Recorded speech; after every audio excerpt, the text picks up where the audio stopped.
السلام علیکم ورحمۃ اللہ وبرکاتہ۔ میرے معزز سامعین حضرات، کیا آپ سب نے کبھی سوچا ہے ہم دن رات نمازیں پڑھتے ہیں، روزے رکھتے ہیں، لیکن اگر ہماری زبان، ہمارے رویے دوسروں کو تکلیف دے رہے ہوں تو کیا واقعی ہم وہ مسلمان ہیں جن کو نبی کریم صلی اللہ علیہ وسلم نے بہترین کہا؟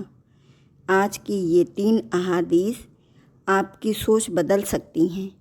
حدیث نمبر 1، نبی کریم صلی اللہ علیہ وسلم نے ارشاد فرمایا، مسلمان وہ ہے جس کی زبان اور ہاتھ سے دوسرے مسلمان محفوظ رہیں۔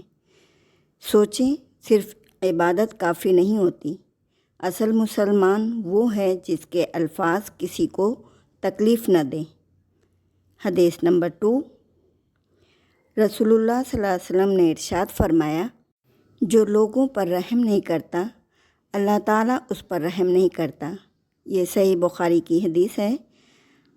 ہم سب رحمت کے طلبگار ہیں، مگر کیا ہم خود لوگوں پر رحم کرتے ہیں؟ اکثر ہم چھوٹی چھوٹی باتوں پر دوسروں کا دل توڑ دیتے ہیں۔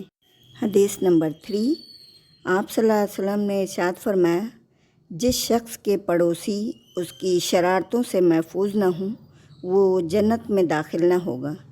یہ بھی صحیح بخاری کی حدیث ہے۔ سوچیں، ہمارے پڑوسی، رشتہ دار یا گھر والے، کیا وہ ہماری زبان یا مزاج سے خوش ہیں؟ اگر نہیں تو یہ لمحہ ہے خود کو بدلنے کا۔ حدیث نمبر 4، نبی کریم صلی اللہ علیہ وسلم نے ارشاد فرمایا، جس میں امانت نہیں اس میں ایمان نہیں۔ ہمارا ہر عمل، ہر بات ایک ذمہ داری ہے۔ کیا ہم واقعی ایماندار بننے کی کوشش کرتے ہیں؟ میرے معزز سامعین حضرات، اسلام صرف نماز روزے کا نام نہیں، اسلام ہے دوسروں کو راحت دینے کا، ان کی عزت کرنے کا، ان کے دل جیتنے کا۔ آج وعدہ کریں ہم اپنی زبان، اپنا مزاج اور اپنا رویہ بہتر بنائیں گے، تاکہ ہم ان خوش نصیب لوگوں میں شامل ہوں جن سے اللہ تعالیٰ راضی ہو جائے۔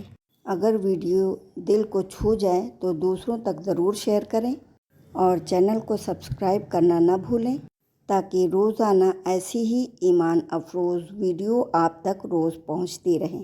جزاک اللہ خیر۔ واقعی نبی صلی اللہ علیہ وسلم کے الفاظ دل کو چھو لیتے ہیں۔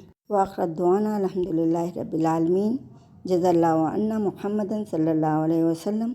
آج کے لیے اتنا ہی کافی ہے، ملتے ہیں نیکسٹ ویڈیو میں، تب تک کے لیے بائے بائے، اللہ حافظ۔